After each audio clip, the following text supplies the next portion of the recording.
నీకేవమ్మా పూర్వజన్మలో పూజ చేసుకున్నావు, ఇప్పుడు ఒంటి నిండా బంగారం పెట్టుకుంటున్నావు. నేను ఉన్నాను ఎందుకు ఓడగొట్టిన మంచం కొళ్ళగా. నీకేమమ్మా బంగారం లాంటి మొగుడు వెంకటరామయ్య గారు ఉండగా ఎప్పుడు చూసినా పాటలు పద్యాలు పాడుకుంటూ ఆలు మొగలిద్దరూ ఆనందంగా ఉంటారు. ఎన్ని నగలు పెట్టుకుంటే ఉంది నా జన్మకి. మా ఆయన్ని చూసావుగా, చింతపండు ముద్దలాగా ఆ దుకాణంలో పడి ఉంటాడు. ఎప్పుడు చూసినా వ్యాపారం గొడవలే కాని ఓ మాట మంచి పాట పలుక. ఆ పాట నేర్చుకోబట్టే నా బ్రతికి ఇలా బండలైంది. ఇంతకంటే ఏ వ్యాపారం అయినా చేసుకుని ఉంటే మీ ఆయనలాగే మా ఆయన కూడా 4 రాళ్ళు సంపాదించేవారు.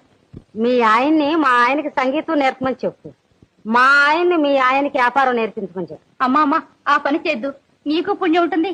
నగా నట్రా చేయించుకోవాలని ఎన్నాళ్ళ నుంచో ఉన్న నా ఆశ తీరుతుంది. రత్నం రత్నం ఇదిగో వస్తున్నా. నీకేవమ్మా పూర్వ